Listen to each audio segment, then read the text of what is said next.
writing an email to Marcel to make sure he got the right link. 1 second.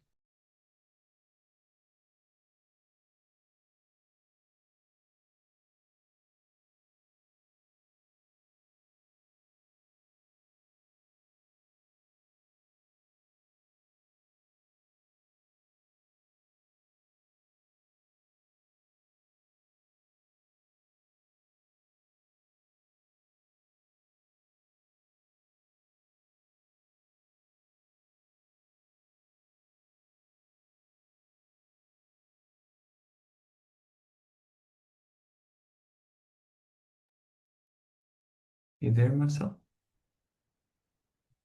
Can you hear and see me properly? Can you see me and hear me? Yes. Oh, perfect. Okay. Okay, cool. And I'm coming through more or less clearly as well? Yes. Yeah, perfect. Thank you. Sorry for the hassle. It happens. And I'm sorry if on our side we were unclear with the timing and so on. No. I don't think you were unclear. I think I just messed up. Yeah, this happened. But it's a pleasure to meet you finally, and good that we got this set up Yeah, in the end. nice. Should I start or should we wait?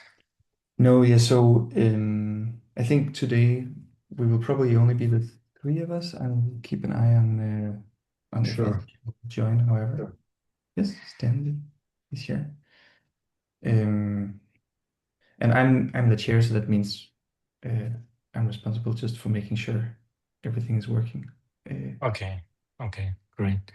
But so that means that in my role as chair, I'll just make sure first, as you may know, we sometimes record these meetings so that the Yes. recording can be used as notes, but I want to just make sure whether you would like this or not. No, for me it's okay. It's fine. If you want to record it, that's fine. We'll also send you the recording if you would like afterwards. Yeah, okay. It's okay. And sometimes we put the recordings online, especially Yeah. if there's nothing private in the talks. What do you think of this? Yeah, I mean, if you think it's worth what I'm saying here, what I'm presenting, then yeah, sure, put it online. That's fine for me. So anyway, so it's everything is quite work in progress. So yeah. That's the intention, anyways, with these meetings to Okay, that's very place to good. discuss. Yeah, exactly. Perfect. Yeah, so the online meetings is mostly as let's say public record that Okay. people sometimes find inspiring and useful and so on. Okay. Perfect. And especially for Good. those members of the community who couldn't make it today, then it's useful for them to see it later if To they watch it feel later. interested. Yeah. Perfect. Okay.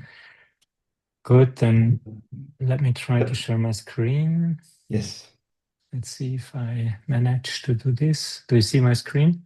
I see it. Geometric memory from redundancy. Yes. Okay, perfect. So probably because I didn't even send you an abstract and a bio, so I can introduce myself very quickly. That's a good idea. Yeah. So basically, I'm the co-head of a very small lab. So we are about 14, 15 people, applied AI research lab at Lucerne University of Applied Science and Arts. So it's an applied university, which means that most of our projects are together with some industry partners. We are very strong in computer vision, time series analysis, stuff like that. So we have different projects with different industry partners where there is always a strong research component in it. But today it's probably a bit less applied. So I'm talking about this tangential action spaces framework. So first, probably I explain a little bit why I was starting working on that 2.5 years ago, basically. So never mind the big outline. I will basically cluster these these entries here. So I give you, as I said, a little bit of motivation, why I started working on this, give you the main, let's say, elements of the framework. I wouldn't call it theory. and then some extensions, an application, and also probably some thoughts about what the relationship between TAS and active inference could be or is. Yeah. So Okay. this And is just as a last note before I give you completely the stage, sorry for yeah. that.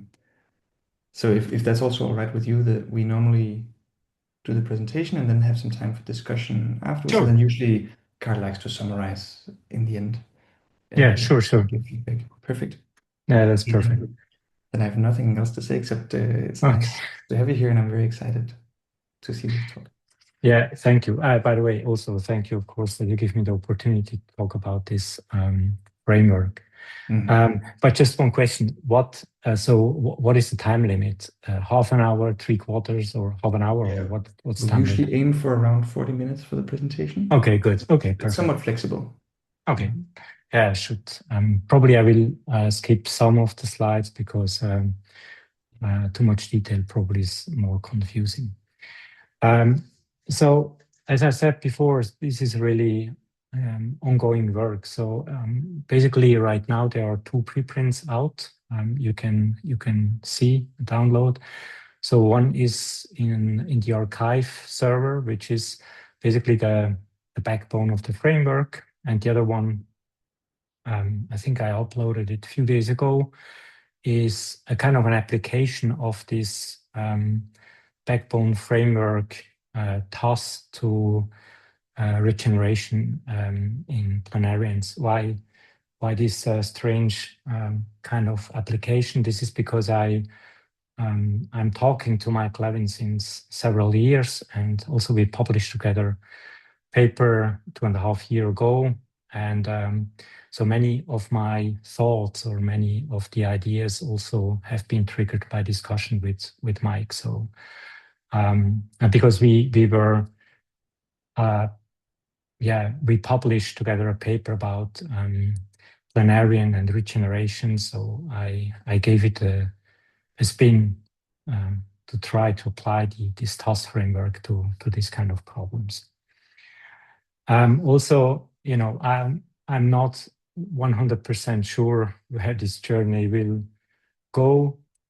So that's why so I'm very happy to talk to you. Probably you see something useful in it.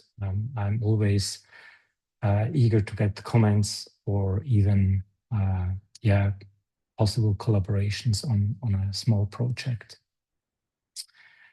So the motivation basically of the framework was, as I said, so was based on many discussions with Mike. And so I always wondered what kind of mathematical language we can use to describe this immense coarse graining from a physical state space. Like, let's say you draw a kind of a circle in 2D. And if you would describe the full physical state space, would be very high dimensional. So if you would basically in the state space, you would have things like all the open and closed ion channels where, for example, potassium is pushed through and stuff like that. So most of this kind of degrees of freedom you have in this physical state space are kind of discarded when you execute a specific task. Like, for example, you draw a circle on a sheet of paper, or you, for example, decide to I don't know, to go to basically to go from the door to your chair and you sit down. So you can repeat that several times, but so the result will be always the same. You sit on the chair, but the physical state space for sure will be different. So you have some ion channels which are open the first time you did it. You have the same channels probably closed the second time you did it. Also, you posture with the arms and things like that. So many degrees of freedom. It doesn't matter for the end result, what you see. So there is a huge redundancy in degrees of freedom and the physical space, which describes the full state space of your body, for example, compared to the task space, which basically describes what you want to do. And so this kind of redundancy is of course not, or the thought about what to do with this redundancy is not new. So, for example, roboticists, they use this null space redundancy for convenience, for example, that they optimize certain things, like that when you have a robot, that the robot basically does not do some movements which damage the robot, stuff like that. So they use this kind of redundancy for secondary tasks to support your main task. They use it as a let's say as a convenience. It's a convenience to use that. You can also find this kind of idea of geometric, let's say geometric memory in quantum mechanics with the Berry phase, but they don't see it as a resource, and this is what TAS exactly does. So TAS basically flips the coin here, and it sees this redundancy as possible register to write something which you can read out later, and use it for other tasks, what you do in the future. So because of all of this, so I was asking myself, what basically, so can you use this leftover degrees of freedom, so to speak, as writable register or a geometric memory? And if so, can you somehow put a cost label or a cost tag, how much it costs? Can you also kind of give it a label, how much information you can write, given a specific noise background when you read out the register, stuff like that. So it is not, the whole framework is not based on empirical evidence where I try to fit specific data from specific experiments in robotics or biology in the first place. It was more the idea and then work out the consequences in terms of information, in terms of costs to write this memory register.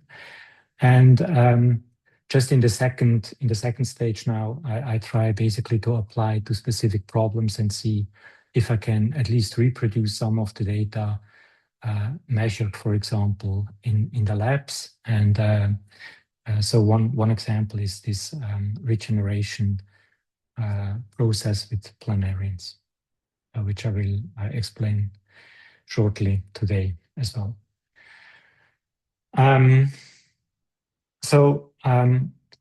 I will not basically explain every sentence here, but because it's a little bit what I said before. So the idea of this memory register or geometric memory basically is a relative memory or relative displacements in the fibers of the lift from a low dimensional to a high dimensional space. So that's the main idea. And to illustrate that a little bit, I have this sketch here. So what we assume in general is everything is, behaves nicely. So we have basically we have two manifolds, and we have a submersion between the two manifolds. P has is a higher dimensional manifold than C, and you have this submersion between the two. Now, submersion here just means that the you can represent the mappings between the tangential spaces between these manifolds as a linear map. And what we are interested in, specifically to write the memory register or into the memory register in terms of degrees of freedom or basically coarse graining, is this vertical subspace. So you basically, when you have a base space, this big C, and you have a point in this base space, this small c here, and you have, so here it's a one-dimensional, and you have a two-dimensional space in this example, so P, the physical space, then you can map basically different points of this physical space to one specific point in the base space, so in the task space, or as I also call it, in the cognitive space, which just carries the degrees of freedom which are necessary to conduct a specific task. And now you can split the tangential space on P in two different directions. So one is the task visible part, which is the horizontal part of the tangential space, and the second part is task invisible, which is the vertical part. And we are interested mainly in this vertical part because this is what we want to use as a memory register in a geometric sense. So as I said, so H gives you the direction that move the task output, which means that this is what you can see, what you would observe, and the vertical direction in the fibers is something you would not observe. And in task, this is exactly the thing which is treated as a resource rather than just a convenience where you try to optimize some parameters. G basically is a metric on P, and this G basically it induces a metric on the C space. Now this G here, in the first simulation I did, or just when I verified numerically that the formulas are correct, is chosen arbitrarily. But the idea would be if you have an inverse problem where you want to, let's say, apply the task framework to a specific experiment, then you want to treat it as an inverse problem, and this G would carry some, for example, physical realities, parameters which physically make sense.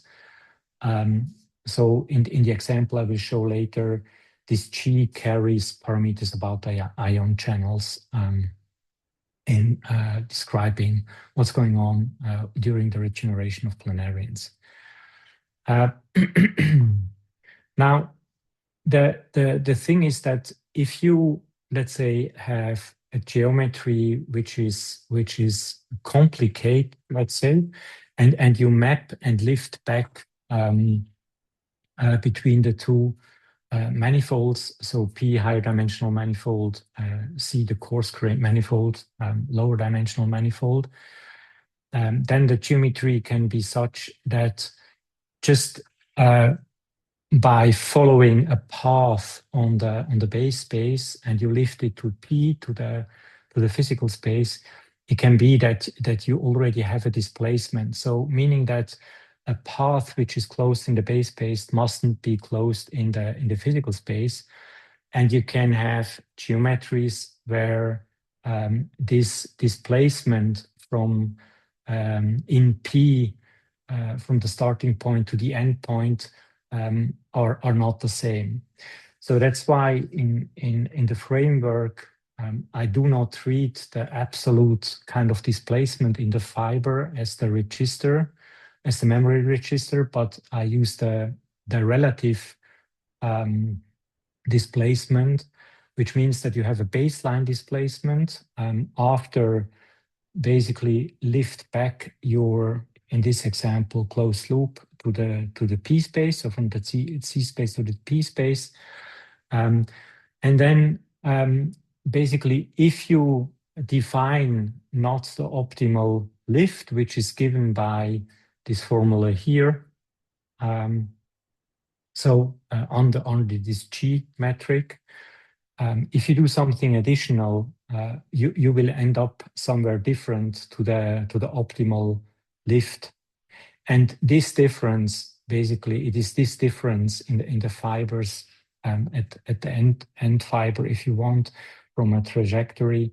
It is this difference which is treated as the memory in TOS. So this difference is thought as a writable register where you can basically where you write the kind of the history of the lift from the C to the P space.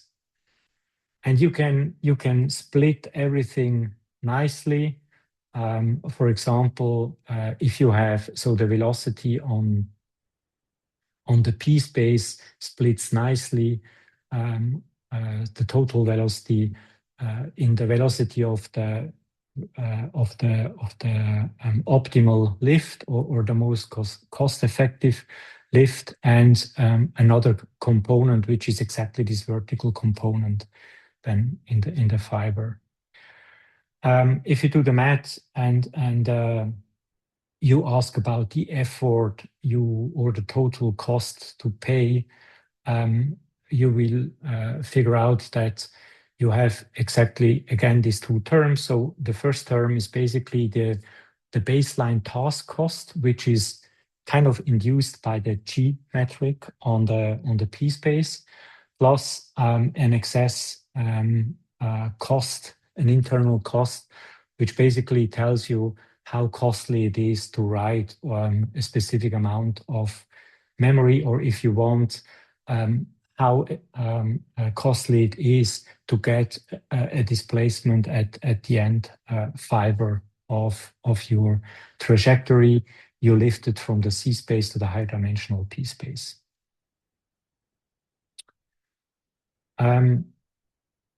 So basically here it is this excess is defined in a much more general way.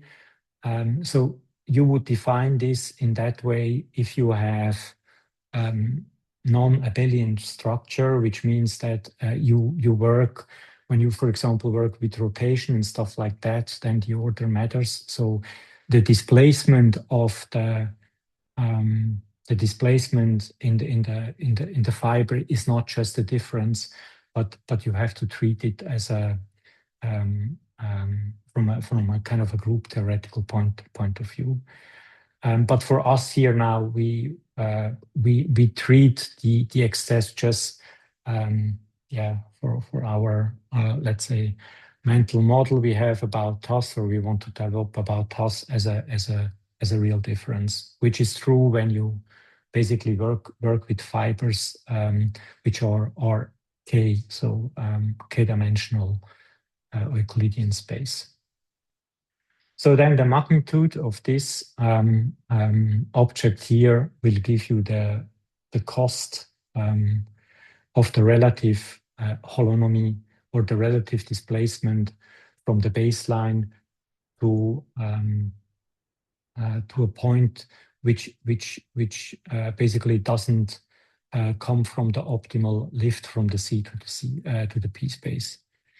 And you can show that this basically this so it's an inequality. It is equal for a very specific case, which I will show in the next two slides, I guess. So here this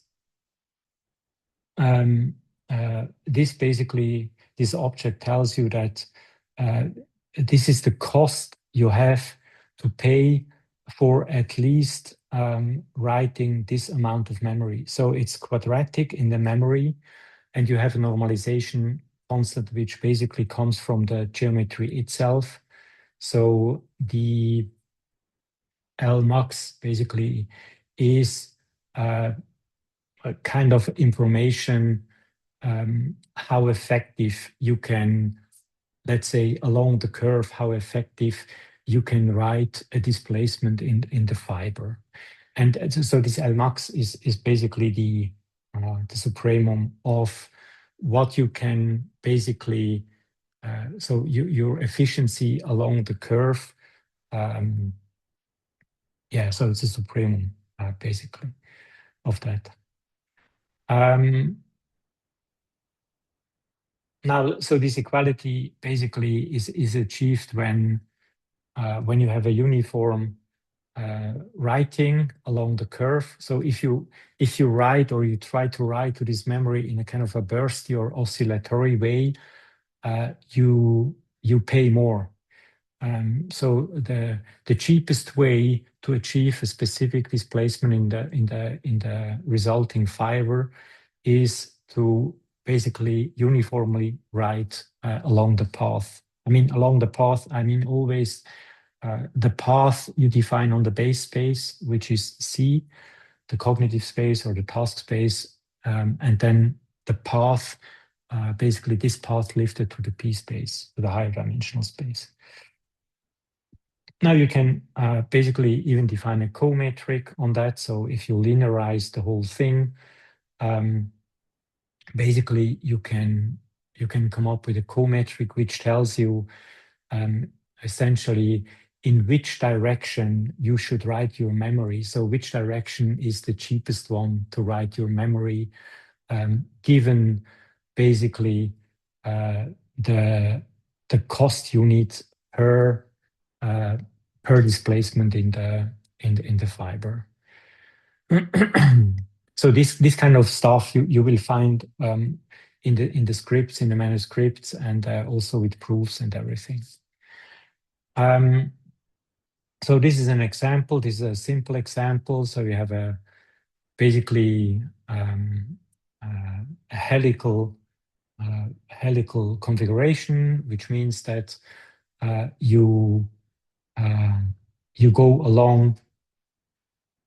Hope you can see this now. Basically, the projection is very simple. So you just forget about the you just forget about the z coordinate, and then the metric lift you parameterize with a parameter alpha, and then you can show that the holonomy is basically the enclosed area of the base task, which is nothing else than Stokes' theorem. And then basically you can show that the cost exactly gives you an equality. Now here what you see is an equality so an equality to the written memory, so squared. Now what you see here is when you basically tune alpha, then it becomes more costly. You need more energy because your lift basically gives you more displacement in the fiber of the P space. So the green line here is the baseline, and if you tune alpha, so the bigger the alpha, the more energy you have to pay. This is basically the area, linear area law. So you have basically the enclosed area, and then you have the holonomy, which is here really it's just the displacement of the fiber, because we work here with Euclidean spaces. That becomes much more complicated if you work with fibers which are not RK. Then this is a little bit more complicated example where the curvature on the P space is basically dependent on the position you are. Now, all these basically the simulations which you can find in the archive paper preprint, basically they are mostly there to check for numerical correctness and if the formulas are correct, which has been derived in theory. Okay. You can also basically ask about what is the information, kind of the information you can gain from the memory you write into these fibers. And here M basically, so this is the kind of the information gain, if you want. M basically is the memory you have basically from the base lift, from the most efficient, let's say from the most efficient lift, and basically sorry, no. So this M here is basically your memory you have written, and now the question is how reliable is this memory when you read out the memory? So the M hat here basically is M plus a Gaussian noise. And you can show that you have an upper bound here given by the energy budget you want to spend. So this is the budget you want to spend to write a memory. And this kappa here basically it defines the stiffness of the geometry, if you want, and the sigma here is the noise, which the variance from the noise coming from the Gaussian noise. Also, this formula, so you can see it in the manuscript. The derivation of this formula also proves. So yeah, so basically for the, let's say, for general TAS, I would say that we can take home, or the takeaway message would be that we can use these relative displacements in the fiber as a resource rather than just using it to optimize away some, let's say, problems or to optimize specific parameters for a specific task. So we really could use it as a resource. We have this quadratic law, and basically we have this K memory, which is a kind of a co-metric, or it is a co-metric which tells you which direction, if you write which direction in the fiber is cheaper than other direction. Yeah, so basically this, I would say, are the main messages takeaway from the core TAS theory. Now I have an eye on the time, so I will speed up a little bit. Now what I'm showing here is something which I'm working on right now, because I was thinking if I have a kind of a memory which I can write, which I can read out under noise, then why not try to see TAS as a kind of a way to do geometric computation. And of course, this idea, again, is not new. There is a big corpus of work already done in this direction.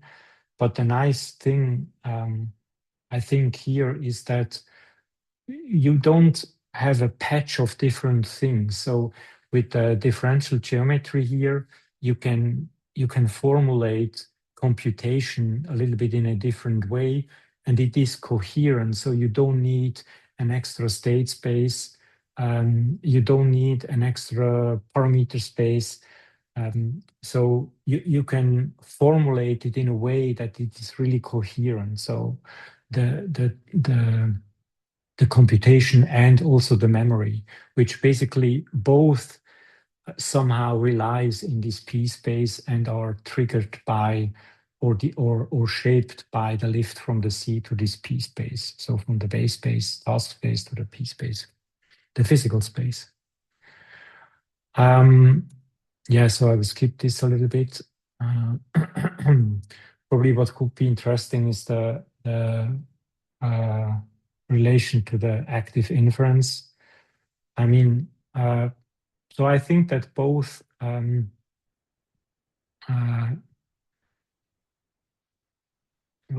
somehow are a coarse map, let's say. But in TAS, basically coarse graining is differently understood. And I think in both you have so hidden states, if you want. So the hidden states in TAS are is the vertical motion in the fibers, which are not visible to an outsider. And this kind of behavior within the fiber basically defines what you will do in the future. So also here, I think it's somehow related to the active inference, but also they differ in different ways. So TAS is mainly about the cost to write the memory, basically the cost and the information gain when you read the memory under noise.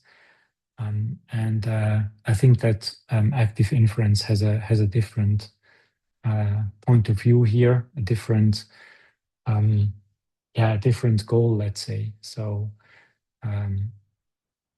but I think that it could be that there are some interesting connections between the two, and that also one complements in one way the other, such that that both could benefit in some or the other way. Now this I will go very quickly through, but so far I was talking about, so this everything you have here, you will find in the bioarchive server in this preprint. So so far we have talked about mainly about closed paths in the base manifold, so the C space, task space. Now here I reformulate that, or I extend it to open paths, so the path doesn't have to be closed in the C space. And if you do that, what you can do is, I will skip that a little bit, but what you can do is you can fit some of the parameters published in regeneration of planarians, not along the trajectory in the P space, so the exact, over time, the exact kind of the development during time, but for sure the endpoint. For example, when you cut worms in two pieces and you mess around with their with the membrane potential, for example, depending on how you mess around with that, you can end up with double-headed worms. And so let's say you have you cut these worms and basically you mess around with these membrane potentials in the wound region. Then basically some of the worms they just they regenerate in a normal way. So you have single-headed and you have some percentage of double-headed. If you recut the single-headed again, you end up with a specific percentage with double-headed worms. They call it cryptic worms, and I'm working with these cryptic worms here. So I try to, first of all, reproduce the numbers which have been published about the percentage, and based on this fitting model, then so TAS fitted on these figures, I try to make some predictions which has not been, to my knowledge, not be done in the labs. So I asked Mike if he could probably read the preprint, and I mean, would be nice when he can do the experiments and see if my predictions would be correct, or at least close to what I predict here. So I think I will stop. So I think we have already 40 minutes. So I think the main message is that that the redundancy you have when you coarse grain from a high-dimensional physical space to a task space can be seen as writable geometric registers, so as memory. And now the question is not probably, can we find this somewhere in nature, or do organisms really behave in that way? But I see it also a little bit as probably a roboticist can take this idea and probably can design more efficient robots in that way, basically inspired by this framework. So as I said, I'm still working on everything. So try to make sense, also try to find application fields of this, and also try to compare it to other frameworks and see if they complement each other, where in that case could be also a potential collaboration, work together to see if this complement can bring something to both of the frameworks. Yeah, so you find all the code and everything when you go into the preprints. You find a repo reference to my Git repo for the main framework and also for what I have done in the bioarchive manuscript for the regeneration of planarians.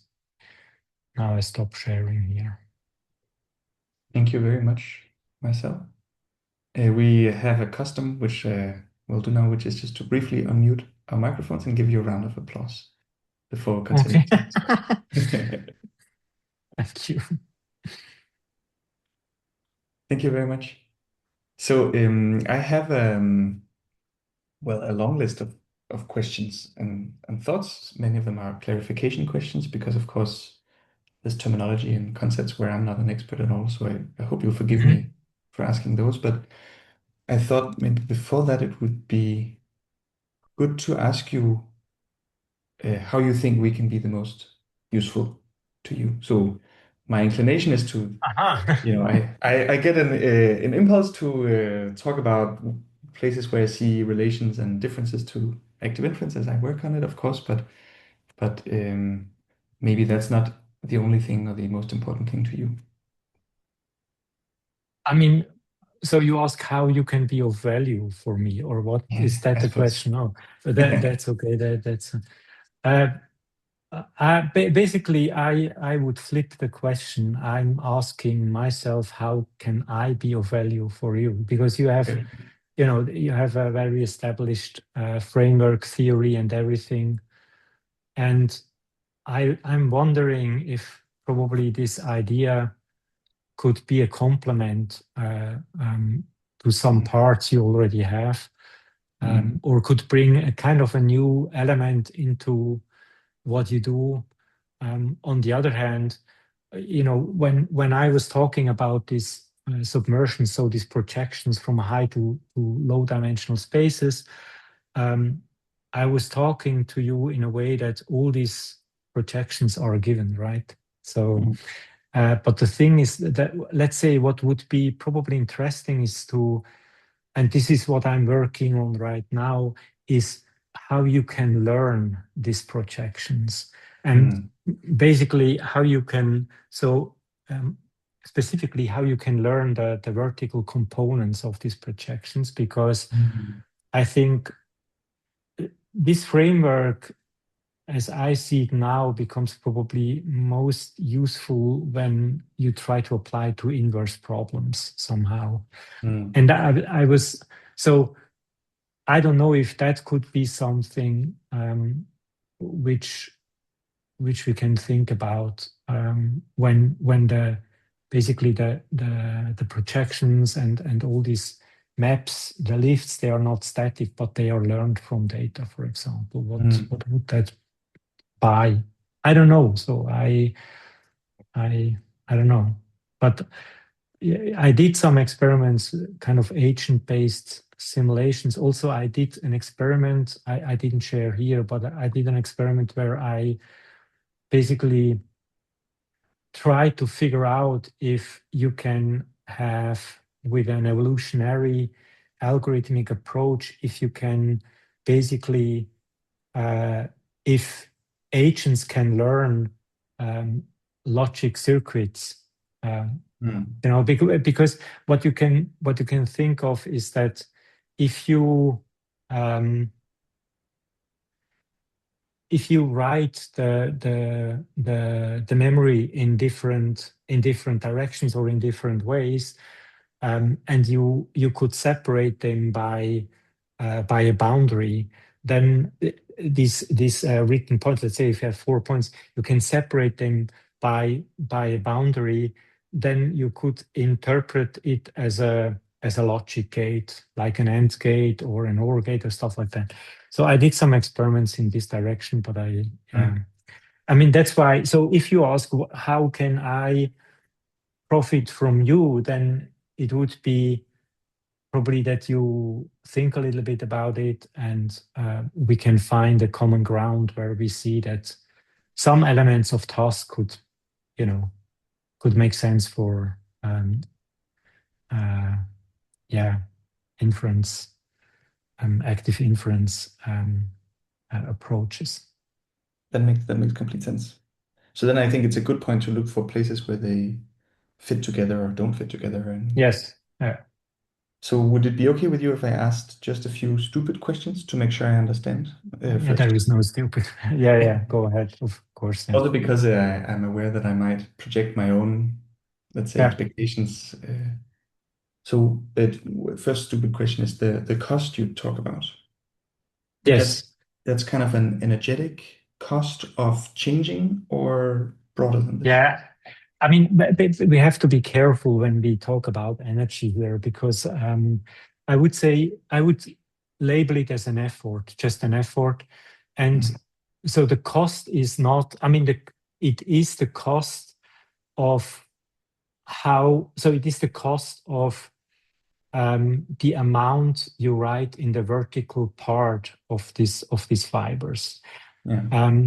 And it basically is motivated, of course, by physics. So basically, you say that the cost increases when you go along the trajectory, and you can basically, if you take the square of the velocity, so if you take the square of the velocity in the vertical space of the fiber, then it's somehow, let's say, kind of related to a kind of kinetic energy. But I would be very careful here, because even with the units and stuff like that. So that's why I said that this G metric on the P space, somehow, if you really want to use it for real world problems, and this is what I tried in this bioarchive manuscript, you have to ground this G metric to some physical realities, let's say. And then you can construct it in a way that you can think about the cost as a real energy. So, but I would say that as it is presented in the general framework, I just would talk about it's the effort you have to do to write this vertical part in the fiber. And so, of course, in an active inference system, the cost is usually, I'm used to using, so that I think I use this word for something else, which is interesting. That's to how much my preferences or expectations are violated. How much I expect them to be violated would be the expected. Yes. Yeah. But at least my intuition is that there's, of course, a relation between these two, right? Yeah. I mean, when you say, let's say you have an expectation, have your deviation from your expectation. Of course, in principle, you could model the same thing in a way, saying that you basically have a realization of something, and you have an expectation how this realization turns to be, how this realization comes into how this realization will be instantiated. And Mm. probably you could do something like, I mean, in the task framework, I would say that the deviation basically, so your the deviation from, but correct me if I'm wrong. So the deviation from, so you minimize basically the surprise, right? In this, yeah. So now, when your expectation are not basically already the minimum you could achieve in surprise, kind of, Mm. then you do some extra work. Let's say, I don't know if we can compare this Yeah. directly to each other, but probably there is a connection, probably there is not. But I could imagine that, everywhere where you have projections and basically where you lift back, or Yeah. where you basically do a lift from a low to a high dimensional space, when Yeah. you do something extra, when you Yeah. lift that back, Yeah. this can be seen in TAS as this extra vertical motion in the fiber, Mhm. which is understood or interpreted as a memory register. So maybe I can try and say a thought, and we see if I have Yes. misunderstood or not. Um, so from an active inference perspective, you have a system and it has a boundary and it has some physical internal Hmm. states. Hmm. Carl will correct me if I get any of this wrong. I hope I don't. Sure. In You have a physical internal states in that system, and those, so that could be the brain, for example. Yeah. And those physical, that physical or those internal physical states parameterize a model of the environment Hmm. held by that uh, system, that agent. Um, and then belief updating is done given that model and given inputs from the environment. So it Yeah. means we have this, it's been called a dual monism. We have both the physical state of the system and the model of the environment that implies. Hmm. Hmm. So that's to me one place where we have this perhaps some kind of a projection from physical to, let's call it, belief space, Yeah. cognitive space. And then another one, and I think maybe both are relevant, would be from my beliefs to my behavior. Hmm. Because there you can also have, let's say, some of my beliefs or some of my preferences might not be relevant for my behavior at a given time. Yeah.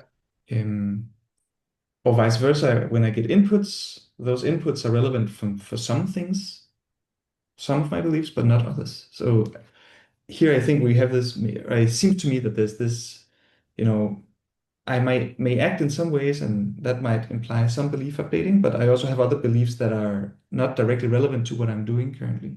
Yes.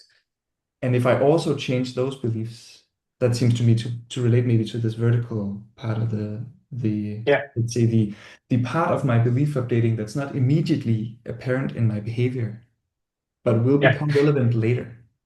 Yeah. In this archive paper, there is, let's say, it's not exactly your idea, but it Mm, it goes a little bit in that direction. mm, Um, but yeah, I think that you also, once I was thinking that, because, so one thing is, you have the environment, and you basically have, and the environment, of course, informs you back about what you are doing, when mm, I understand you correctly.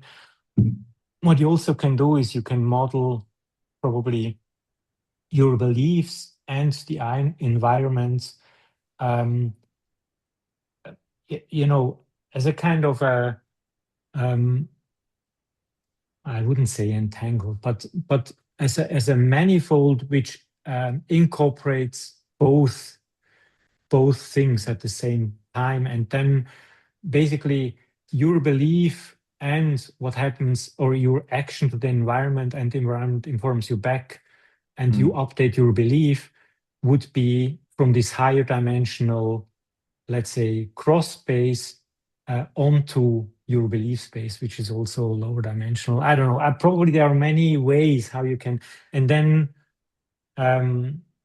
yeah, you know, I didn't really think about this connection, but it could be that there is something, yeah, Yeah.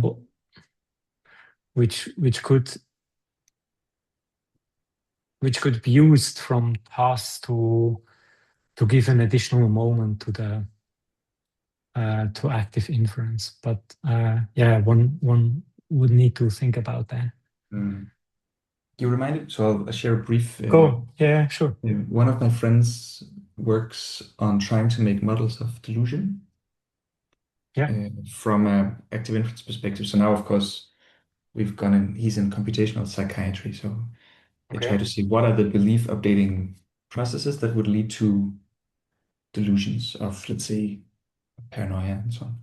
But he just told me, and you reminded me of it, that often in delusions, you have a period before the delusion becomes active, so to speak, where people start having beliefs about the world that are weird or bizarre, but that do not matter for their behavior. So no one Hmm. notices for a long Hmm. time, right? They harbor this, I forgot the term, but like extra world model in their Yeah. head. And then at some point it switches and they flip Yeah. into this delusional worldview. And that seemed a bit relevant to this then, since you're saying that in a way, that's all in the vertical space, Yes. Yeah. but it suddenly becomes, let's say, no longer vertical and starts imaginary. Yeah. So that reminds me really on this planarian regeneration model I did, because Mm, this is exactly so. So you can have regrown worms which look from a physiological point of view normal, but when you recut them, so they have something hidden in their state space, which when you mm, recut them, which will be activated, and then they become yeah, two-headed worms. yeah, And this reminds me a little bit of that. So yeah, you have something hidden in your state space which is not visible from the outside. yeah, And if, I don't know, in a specific situation or if something happens, um, this basically can become visible because you activate it, or um, you change your behavior based on these hidden variables in a way yeah, triggered from outside, which basically unfolds then this kind of hidden world, as you said, yeah, unfolds. Yeah, yeah. So the thing is a little bit that this framework, because uh, it's just based on differential geometry. It's kind of generic, which is mm, good, but which is also not so good, because you can squeeze it in whatever you want. mm, Um, it has to make sense. But I just I would be very motivated to see if we can you know make some use of it, where it really brings some value to uh, or a complementary um, yeah, brings a complementary characteristics, which makes sense. hmm. Because of course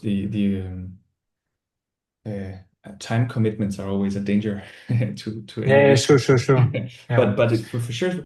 So I think at least some of the topics that naturally come out of TAS are clearly relevant to, for example, work on delusions, but I think more broadly, and I think it gives a quite natural distinction between, let's say, changes in belief space that do and do not affect your behavior right now. I yeah, find this, I yeah, find, yeah, Carl will maybe have some more thoughts on that, but I don't have an immediate, let's say, yeah, yeah, terminology for that difference in my own yeah, field. sure. So I have one more stupid question, maybe, but also, well, another point where that's also maybe Sure. relevant. That's the relationship between belief updates and, let's say, something like thermodynamic cost. Hmm. So the cost of changing my brain around so that my beliefs change in the right way. is I know some people are working on this, trying to clarify this. Hmm. There are some ideas that if I have to change my belief a lot, that incurs a greater cost, Hmm. thermodynamically, for example. Um, and this is not my expertise at all. But Yeah. um, I just find this a bit interesting. So, an active inference has some preferences, an active inference agent has some preferences, and it has a cost Yeah. in terms of it wants to make those come true and wants to learn about the environment. But that is not directly related to the thermodynamic or the computational cost of changing my Hmm. mind so that I can make those come true. So that I thought when listening to you talk is maybe also a point of interest. Although I haven't thought this entirely through, but again, uh, maybe I could change my physical state in different ways to reach the same belief update change. Yes. And they I would have mean, different thermodynamic costs, but the same yes. behavioral consequences. Yeah, exactly. This is what this inequality, which I quickly showed, tells you that Mm, um, but in this inequality, you have a budget. So the assumption is that, let's say, in your words, probably um, you have only a limited budget to change your belief, and and basically this inequality tells you how much information from a thermodynamical point of view you can gain with this budget and this noisy memory channel. So again, so probably there is something I don't know, but yeah, it's very good points. Yeah. And like I said, I haven't thought this through very much, Yeah. but yeah. I wanted to, and then a tiny thing, I just wanted to say that this um, having a formal framework that can be used for many things, and it can be used for looking for it in real life or for building robots, for example. Yeah. I think active inference shares the same duality that there's one Yeah. sub-community that builds robots with it, and another one and I belong to the second one that tries to find it, let's say, in people or something like that. Yeah. Yeah. I tried quite a long time, very hard to make it work with public data sets in different areas, biology, robotics. But the Mm, problem is that I never got a data set which really, which of course there mm, cannot be, the experiments didn't, didn't go the way that they had this kind of framework in mind. So of course not. mm, And that's why um, I always had the problem that some stuff was missing in the data, which really uh, could kind of not prove but support a little bit this idea.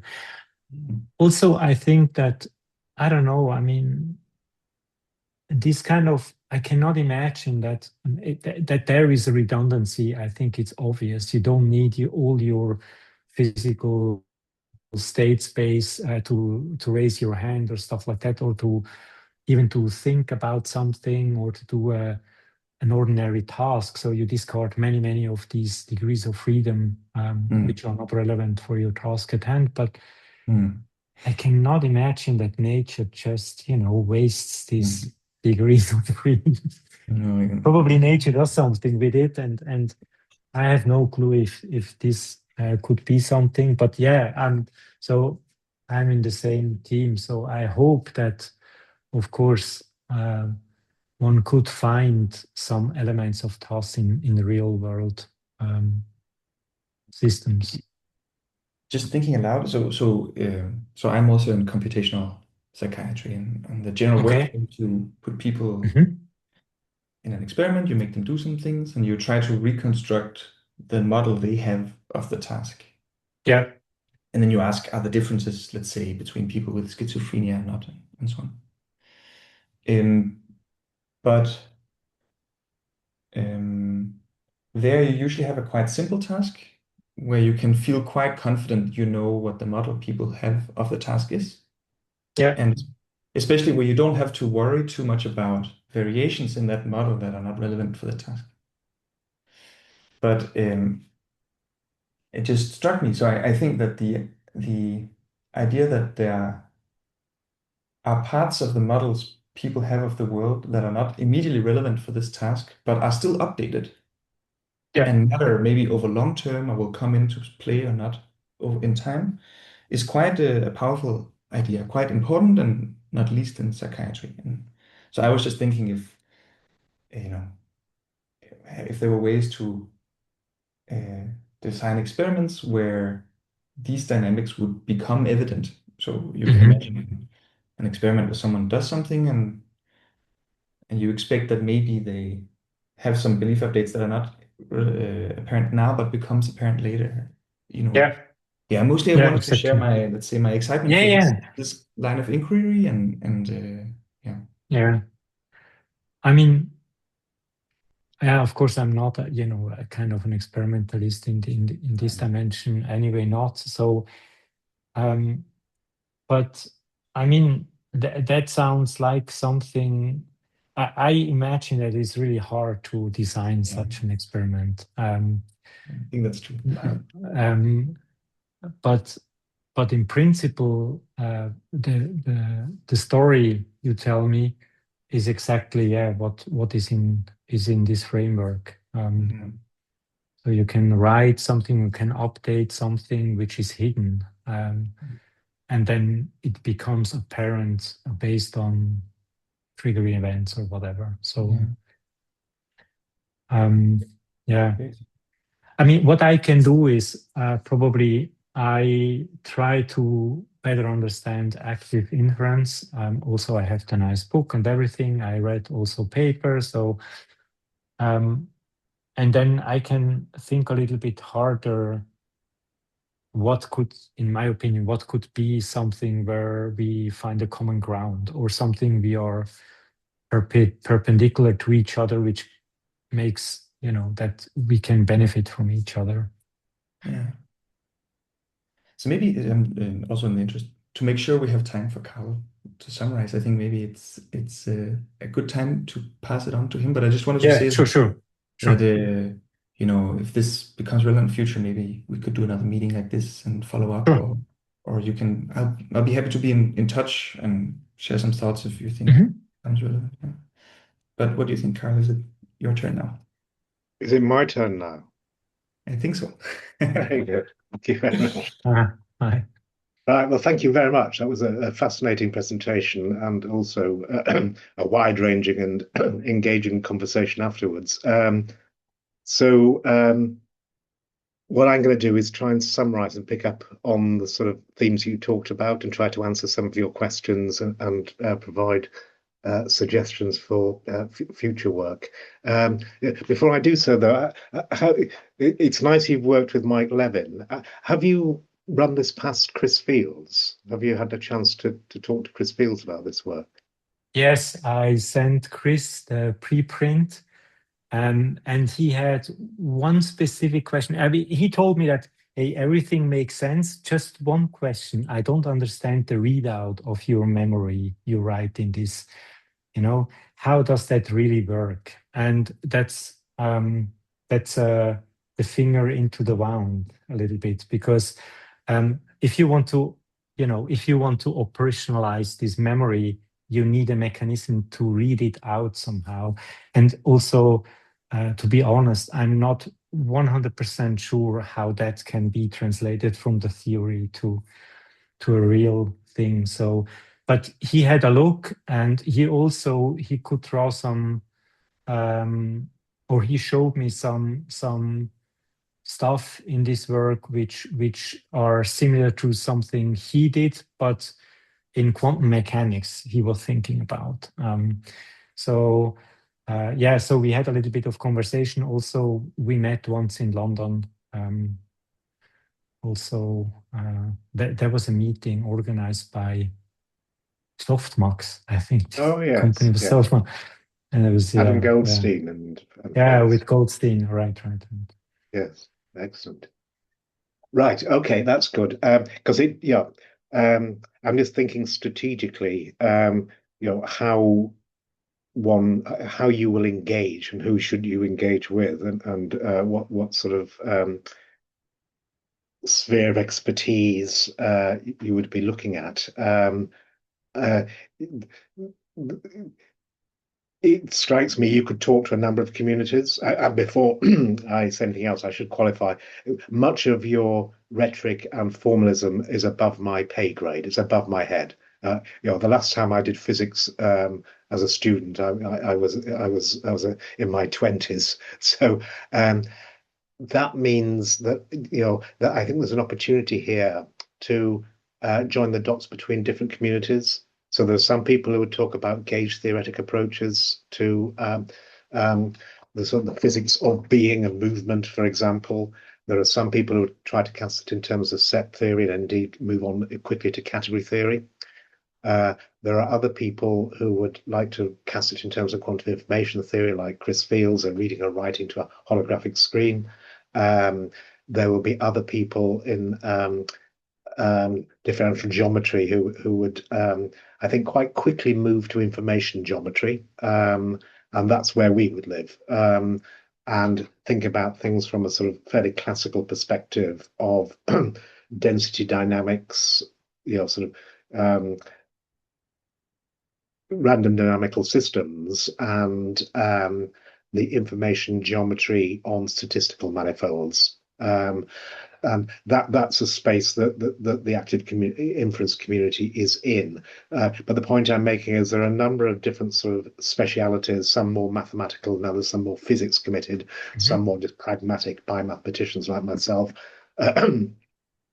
who you could equally well talk to, having understood their rhetoric and translating your rhetoric for them, that I think would be usefully, you could usefully join the dots for this as a sort of pedagogical exercise.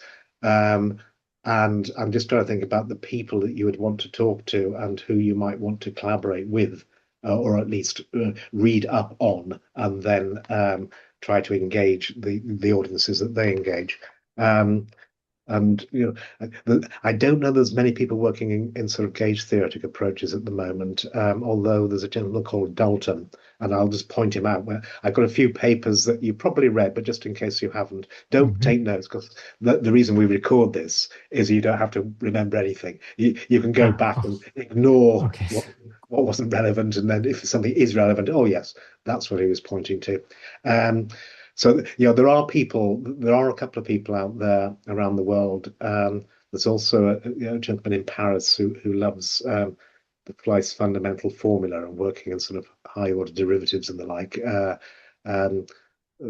So anyway, there are a number of people I think who would understand, or you could make understand, and possibly you would understand, who are approaching this issue of self-organization in some formal way.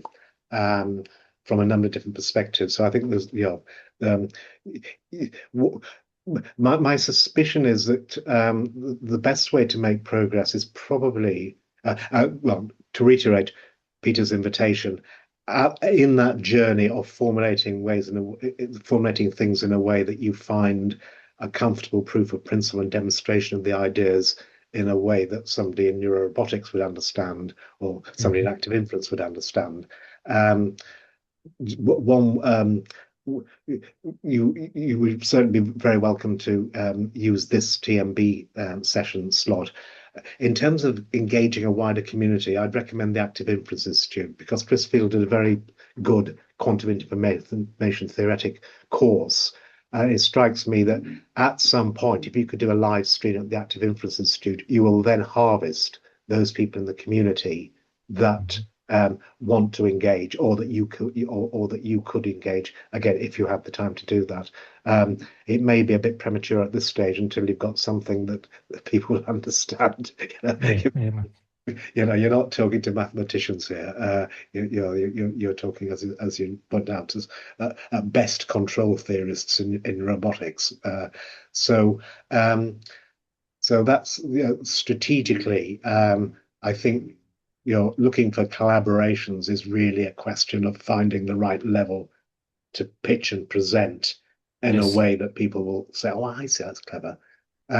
In terms of what you should be aiming for, um, the two things come to mind, one fairly simple and one that will require a bit of unpacking. And in the unpacking, it will address some of the conversations you were having with Peter and also the putative connection between the TAS framework and the free energy principle or applications in the context of active inference.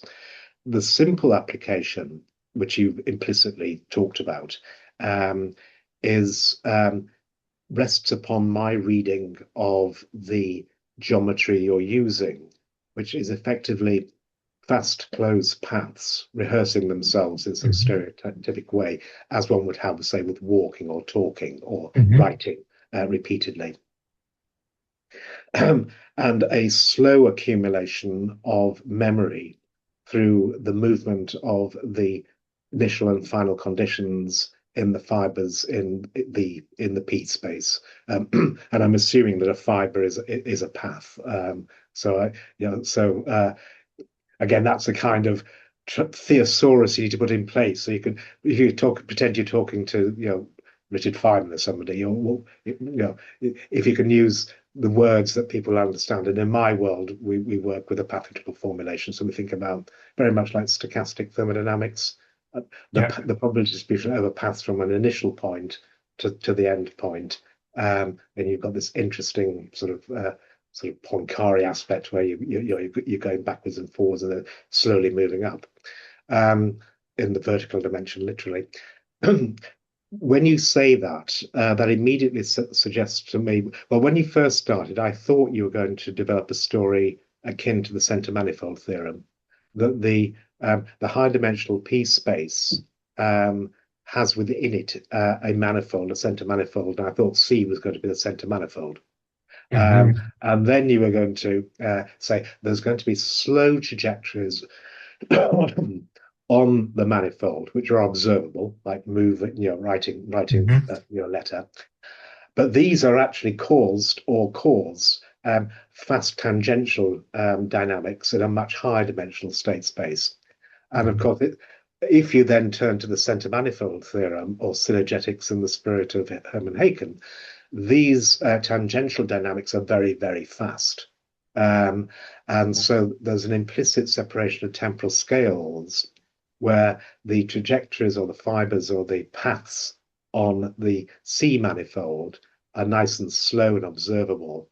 And then you've got these very, very fast tangential dynamics in the vertical space of the P space that are so fast they dissipate before you can see them, so they're hidden and invisible. Your story is exactly the opposite. Your story is no. We're not talking about the center manifold theory. What we're talking about is a systematic and slow movement in the P space that inherits every cycle, as it were, on the C manifold.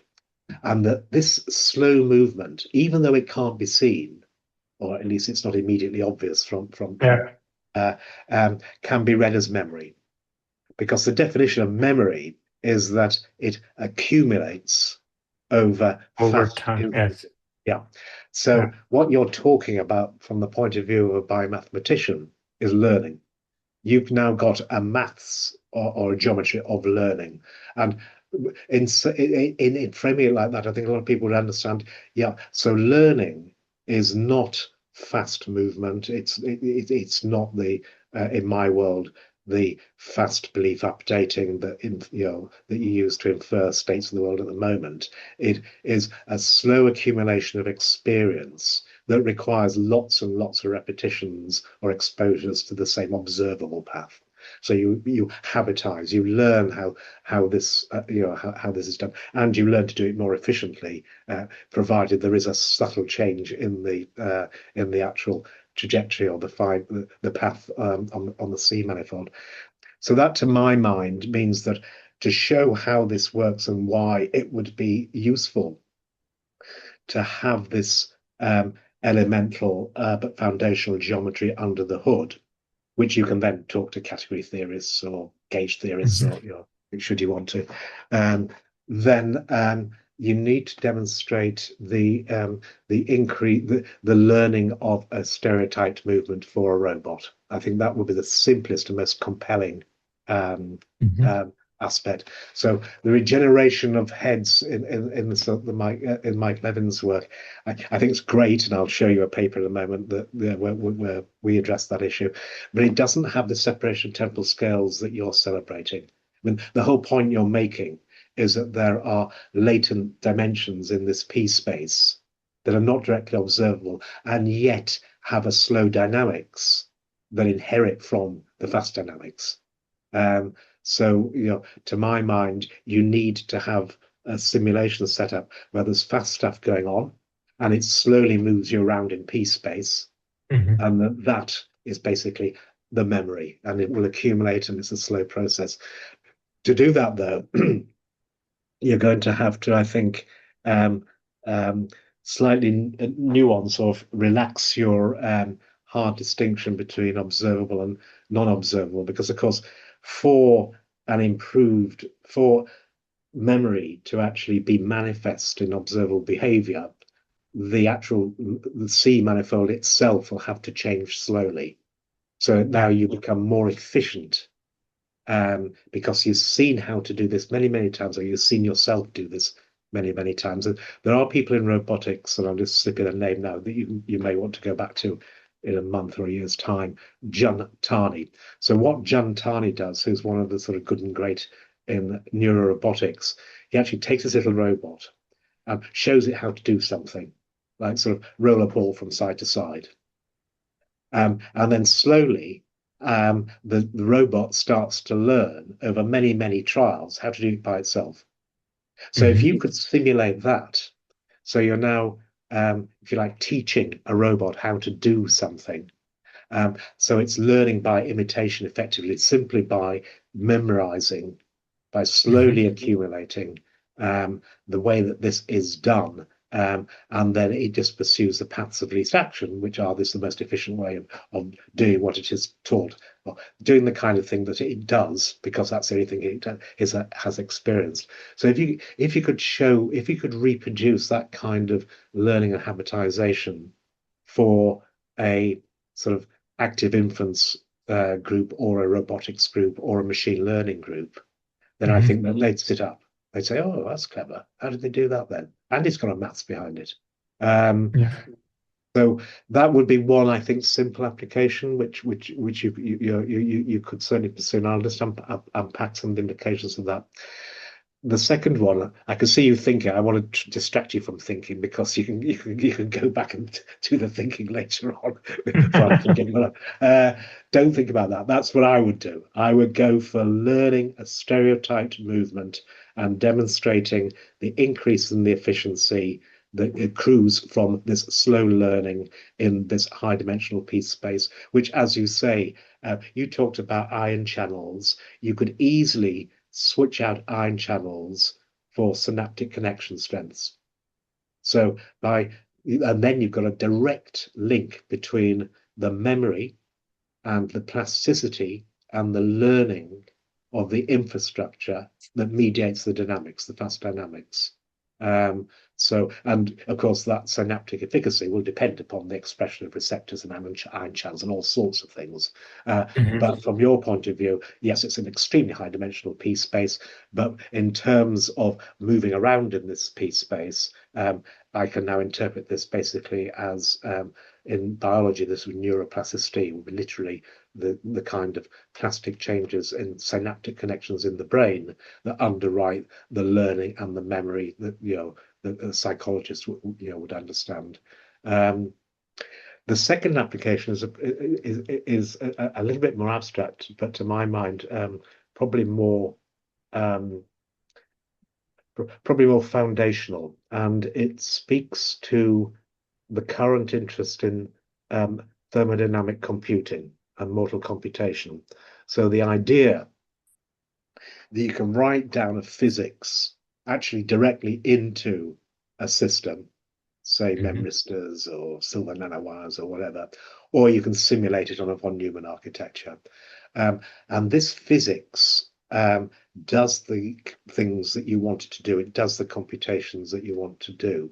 And you actually use physics, usually thermodynamic kinds of physics, but certainly a physics that's written in terms of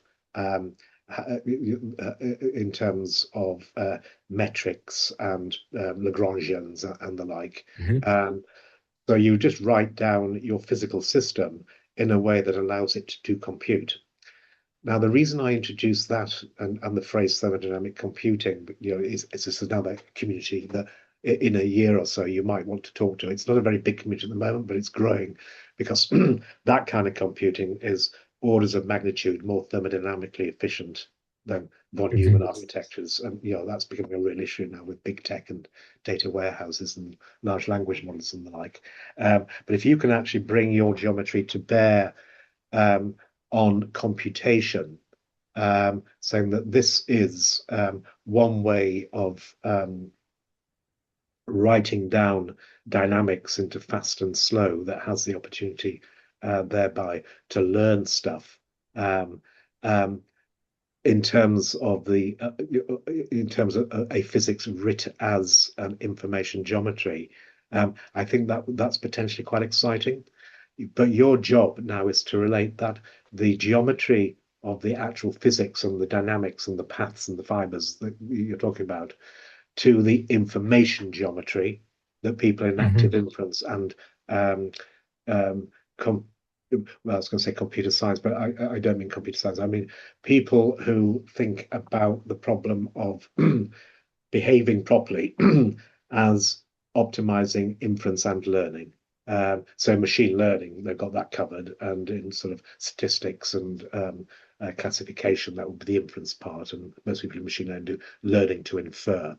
But the whole point of this is that to do that properly, you have to work in an information geometry where both the C and the P spaces are spanned by the sufficient statistics of a probability distribution, which means that the point on your C space, my center manifold, now stands in for a probability distribution over something.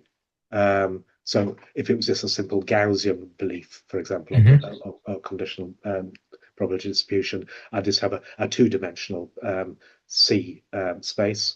And then I could pretend I was a statistician. So moving around in that two-dimensional C space would just be moving the mean and the precision of the inverse variance around. And of course, the crucial aspect of working with an information geometry as opposed to the generic geometries that you've been using is that now you have a well-defined metric, and that's the Fisher information metric. It's also the path integral of the KL divergence.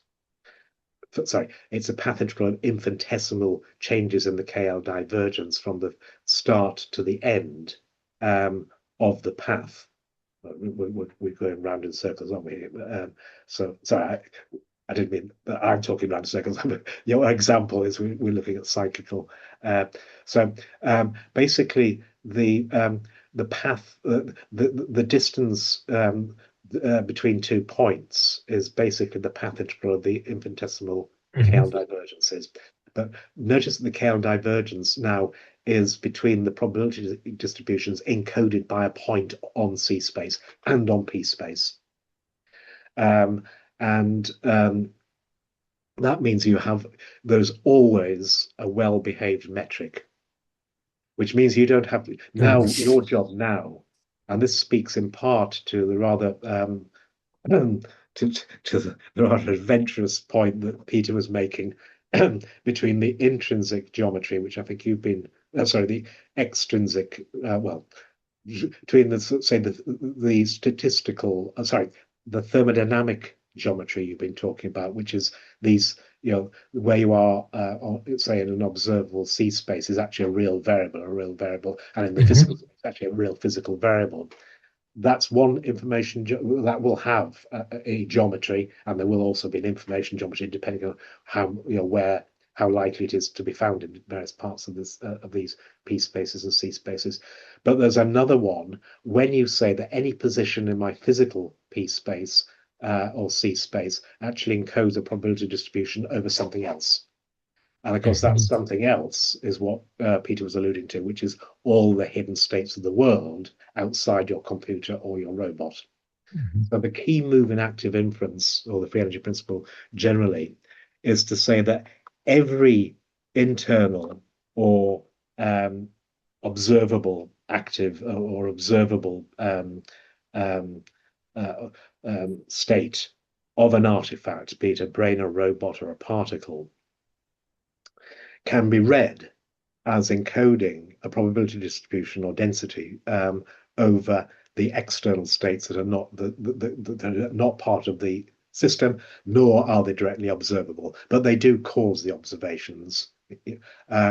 So now that device now allows you to say, well, therefore there's another information geometry at hand, which is the information geometry, again, on the same C and P spaces, but now your metric now becomes the Fisher information metric, that inherits from the fact that you're associating any point in your P and C spaces with a probability distribution over some other external. So now, let's call them latent states. So these are latent states that they're not part of your artifact, but they certainly cause some of the what happens is that if you now assume that there is now a synchronization manifold between the actual latent states out there in the world and the, for example, the C manifold. There's a synchronization manifold in the joint space of the P's and the C's and the latent states. Then you can start to assume that the point in P space, very high degrees of freedom, now corresponds or maps to a probability distribution over a particular probability distribution over the latent states. So now you can talk about the P space as being a belief space, because every point in the high dimensional P space encodes a belief about some state of the world out there, and that encoding or that map is usually articulated in terms of synchronization manifold in the sense of dynamical systems theory. But yeah, I don't think you need to worry about that too much, because the point I'm trying to get to here is that once you've got now that framework in place, then the movement through your P space and implicitly the projection onto the C manifold or the inverse, which I think I'm assuming means lifting. Once you've got that, then the free energy principle, in fact, physics tells you that the paths of least action are, by definition, the paths that are most likely to be taken, including the slow memory processes in the vertical spaces and the fast movements on the C space and the projection of P onto C that causes the fast movement. These are just the paths of least action that this system will take. And that means that they are the geodesics in the P and the C space.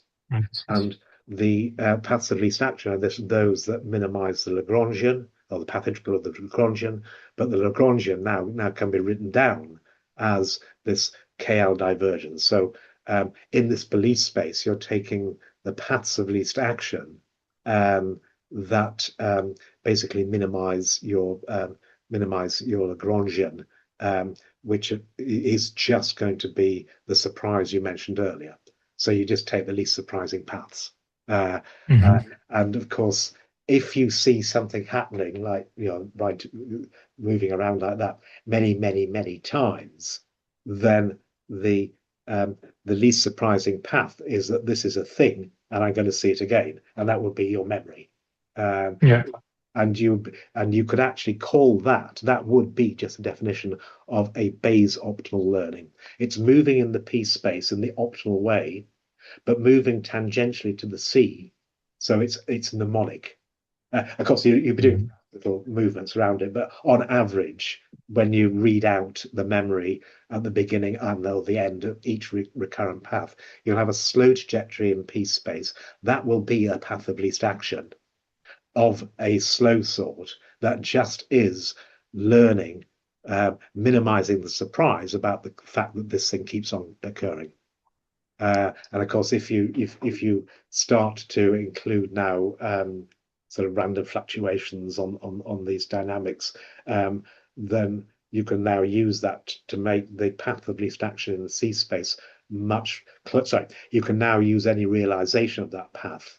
It will now come closer and closer to the path of least action, give you a nice smooth movement. So initially it'll be very hesitant and quite, possibly random if you put random fluctuations in. Yeah. But after a time, as you're slowly moving and learning, basically, or memorizing what kind of orbit this is, what kind of fiber this is, the projection will hopefully produce a much more refined, efficient path. So you've got a statistical efficiency in play. But via Landauer's principle and the Zielinski equality, you also have a thermodynamic efficiency, which brings us back to your G. So what I'm saying, there isn't G out there, which everybody already uses, from Richard Feynman to me. It's just the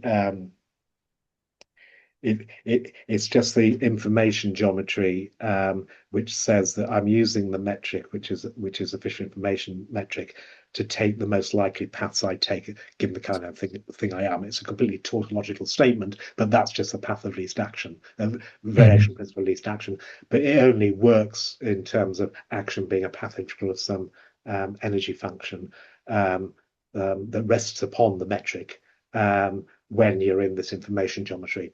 You don't have the information geometry, but you do have the homologue of that, the dual of that, in the actual original P and C spaces. So if you can find the mapping from the Fisher information metric that gives you the path of least action as the optimal. So you talked about optimal. I didn't know what you meant by optimal. For me, optimal just means the path of least action. But if you now say, well, look, for every path of least action on the information geometry, there is an equivalent path in P space and C space, then you can say that this is optimal because there will be a mapping from the metric afforded by the Fisher information metric to your G. And now your G now can be read as a sort of thermodynamic energy that will also comply with the path of least action, hopefully. And if it does, you've now got a maths of thermodynamic computing. You can now say that under this construct, under this mapping between the information distance as measured by the metric based upon the Fisher information metric to my G, I now know that if I move around in P or C, under the paths of least action, according to my G, this corresponds exactly to Bayes' optimal inference and learning and behavior and decisions and everything else. So that would now be Bayes' optimal behavior if you can work out that that particular mapping. I don't. You may or may not know all about this, but I mean, it's usually articulated in terms of these metrics are usually articulated in terms of information rates and information length. So I repeat, when you move on a statistical manifold in an information geometry, the metric is I repeat, the sort of the infinitesimal integral of infinitesimally small KL divergences. And the reason they have to be very small is that the KL divergence is not a metric, it's asymmetric. So to make it into, but it becomes a metric in the limit of small movements on the statistical manifold. So the device here, the first non-vanishing one is, I can't remember the precise derivation, but it's relatively straightforward, it will be for you. You just take the sort of infinitesimally small movements and accumulate the the KL divergences, and that becomes the information length. And if you're doing that per unit clock time, that gives you an information rate. And these things are directly relatable to thermodynamics by the work of people like Gavin Crooks, Crooks, Gavin, Javin. He's got a really nice little paper showing that you can derive all of sort of physics just from this information length perspective. And that has a really nice interpretation from the point of view of active inference, because when you're moving in P space, so if you now treat P space as a belief space as opposed to actually moving my arm, then that now can be described to somebody like me, say a live stream at the Active Inference Institute, as literally belief updating. It's changing your mind. So as you move from one Bayesian belief, one probability density, to another, because they're always conditioned upon something, so they're always conditional probability distributions. You're literally changing your mind, and that just is belief updating.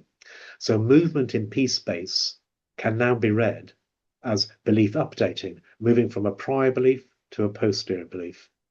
And you can score that in terms of the metric and the information length, which now measures, if you like, how much you have changed your mind.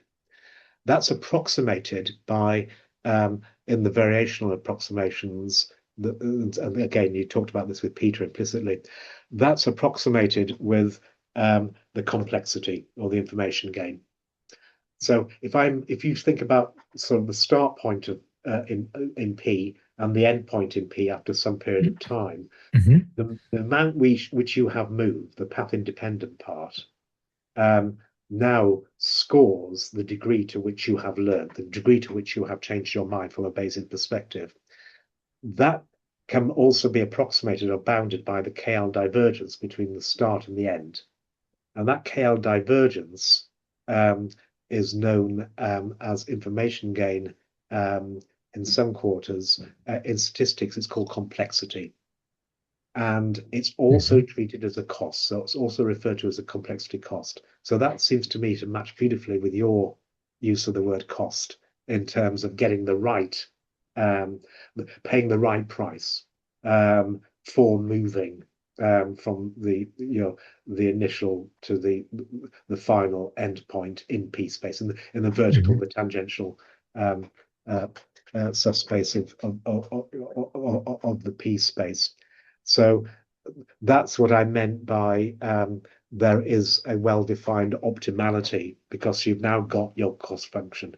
It writes itself, or it inherits from the information geometry in the on the statistical manifold, which means now you can say no, it will cost, and it's literally measured in nats, or natural units, and usually a cost of, well, and then you can now read that in terms of the Landauer limit on the cost, which is how much does it cost to erase a bit of information? Well, that's just a movement in P space now, and you can start to now link the thermodynamics to the belief updating, where optimality in belief space, the paths of least action in belief space, base optimal belief updating, now should concur or coincide with the most thermodynamically efficient way of learning this particular dynamic. And that's not been proven. But if you could prove that, that would be, I think, quite a foundational contribution. If you can show using information, using geometry, the task geometry put up against or related to information geometry of the kind used in statistics and active inference, if you can show that the paths of least action in the task geometry coincide with the paths of least action in the belief spaces that inherit from the information geometry, what you are saying is that to be Bayes optimal is also to be thermodynamically the most efficient. And that's really important. Because if that's true, then all of machine learning should be using that kind of thermodynamic characterization and implementation. And that will have enormous implications, because the amount of energy and money being spent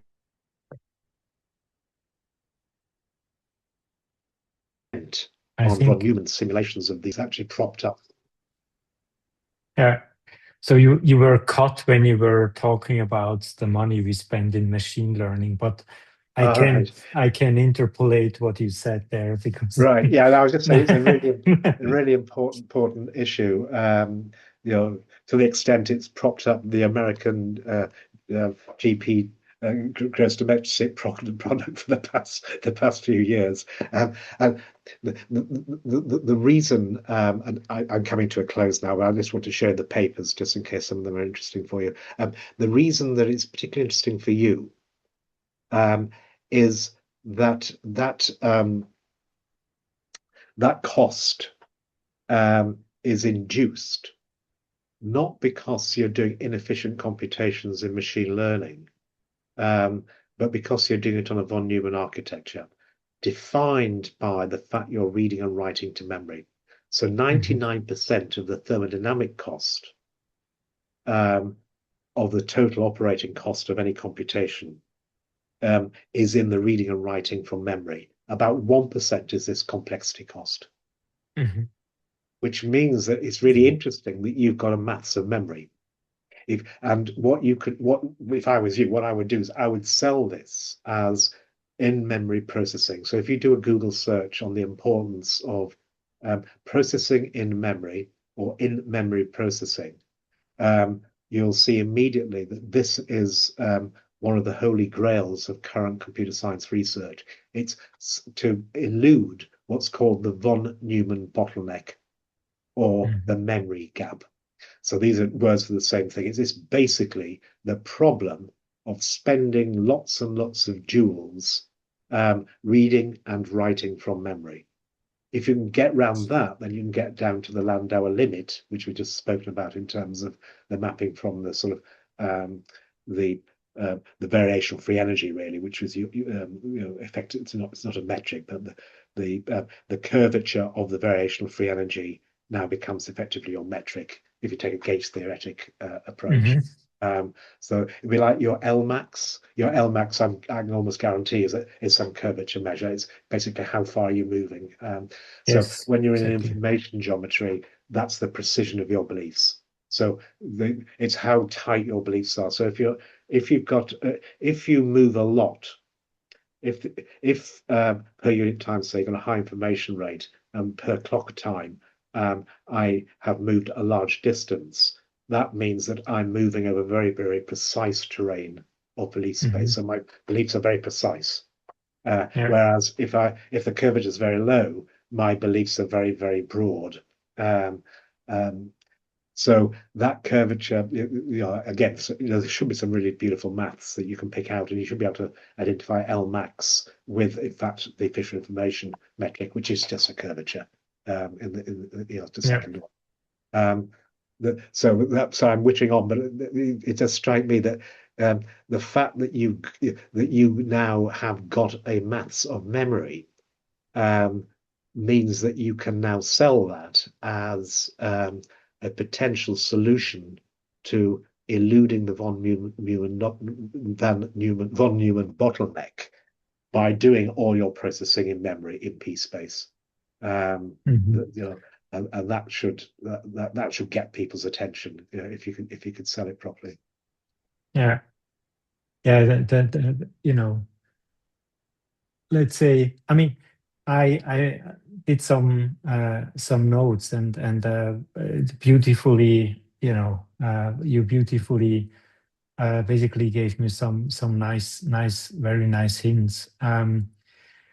My problems, and probably, I mean, you saw this as well. So I have to, and you pointed out that as well. So I need to translate it. I mean, in another language, and if I want to sell it in a specific community, and I see this what you outlined here, it's almost a research program kind of. Yes. It's not done in 2 weeks. So I have to adapt kind of this language. So yeah, I'm very grateful for what you said. And I think that one thing in my original manuscript about the connection between G and information metrics, I have something there, but it's not, you know, solid. It's not really, because I'm still struggling, you know, in the fog somehow in which direction. I think you gave me some really nice directional vectors, which I can probe for sure.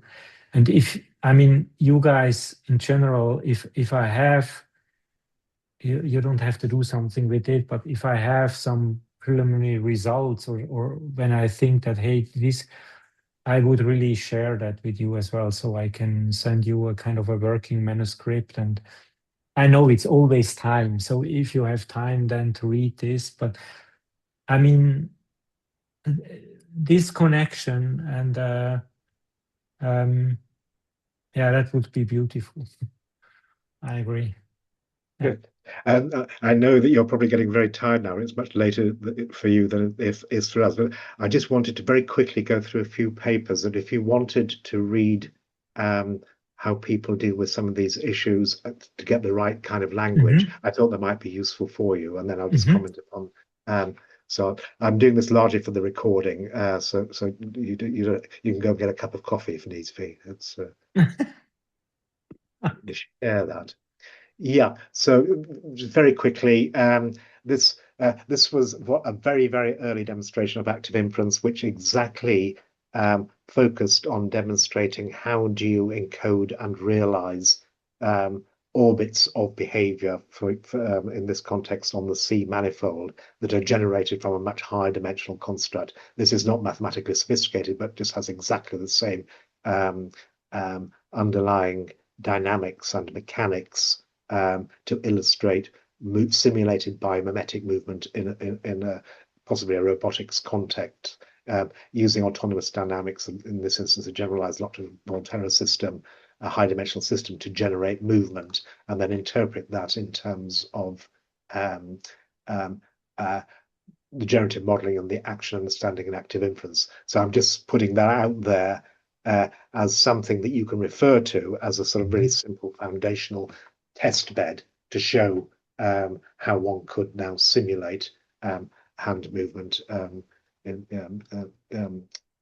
this instance in a biomimetic, just using a very simple set of differential equations to do the mapping from the C to the P, so that one can just write down. I noticed you used the word redundancy, which was interesting.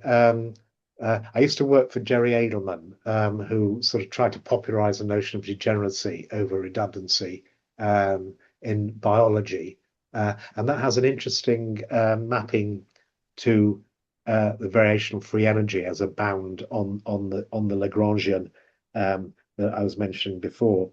In that context, redundancy is bad, but degeneracy is good. This paper tried to sort of put the good degeneracy in line with James's maximum entropy principle. So keeping your options open. So that may or may not be entertaining for you in the fullness of time. This is our attempt to marvel at planarium and their remarkable capacity to regrow. There is actually a simulation of a double-headed regeneration, but this one was simply a simulation of what would happen if you cut a worm in half, and then it generates both of its heads and tails in this particular one. The reason I'm showing them that is just to celebrate sort of work with. So if you haven't read this, then I think one benefit would be you'll start to see the words and the rhetoric that I use with Mike Levin and other people use with Mike Levin. So it's just for writing down that thesaurus.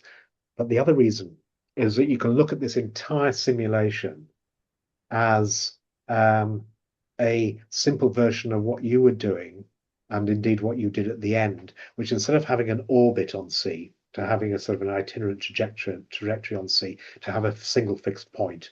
So from an initial starting point, everything converges on the final form, or one of not untypical forms if they've got two heads. But one can view that purely from the point of view of the information geometry, as replacing a periodic attractor, as in an example with the handwriting, with a fixed point attractor. The maths is exactly the same.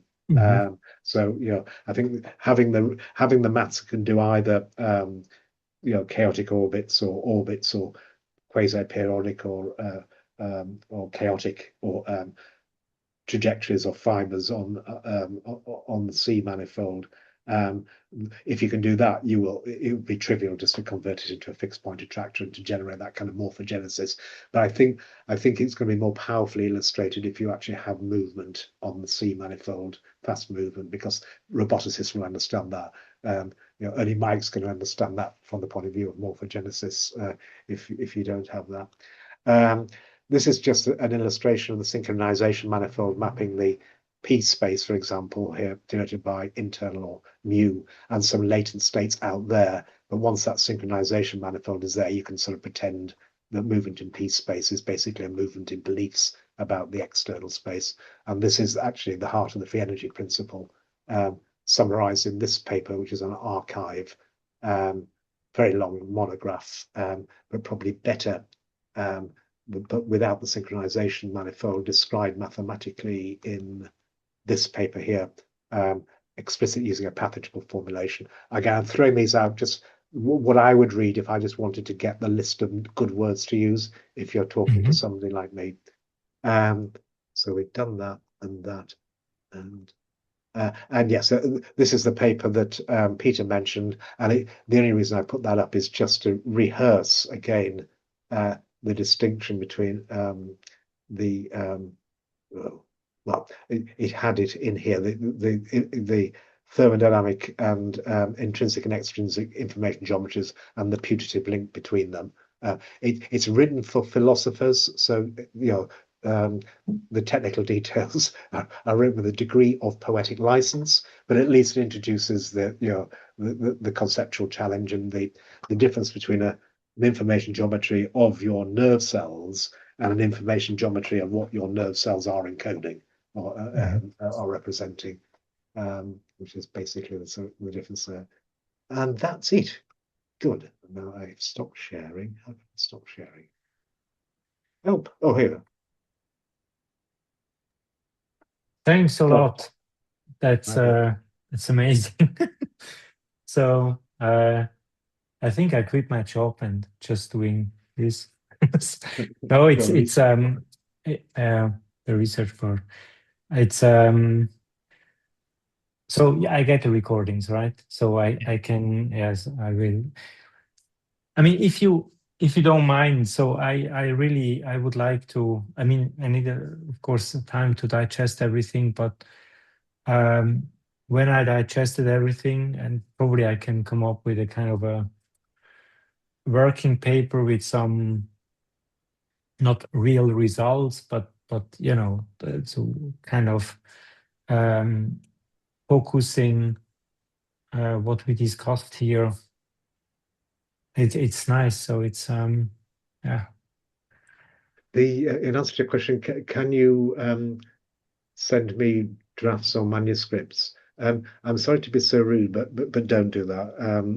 I'm now I've started my flexible retirement and trying to minimize my collaborations, which is why these meetings are so important to me, because I ring fence this time for exactly this collegiate interaction. Okay. When Peter said come back, he was serious. It's going to be much easier for us if, when you think something needs to be spoken about, you actually take us through online the material. Simply because then we can talk about it. If it's done by email, I agree. You can't ask questions. You can't enjoy the dialogue. Whereas in this forum, we can talk. So that's why I ring fence this. So I do reiterate that invitation. So when you're ready, just let us know. I'll let Peter Okay. know, and then Yeah.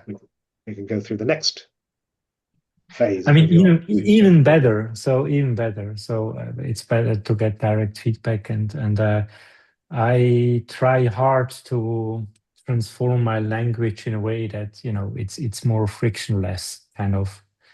Because there's also something Mike told me, that you have to learn to speak properly in another language. Mm.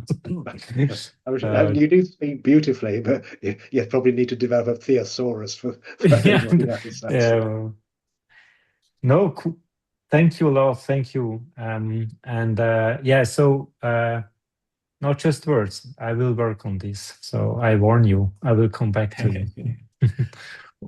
We'll look forward to it. Cool. So Thank then, you.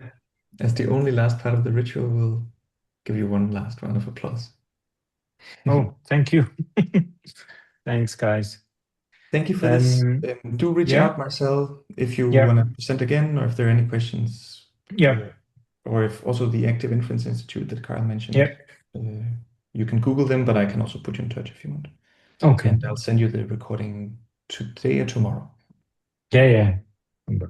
All good. Thank you so Thanks. much. Have a nice evening. Bye, guys. Bye-bye. Bye-bye. Bye-bye. Bye.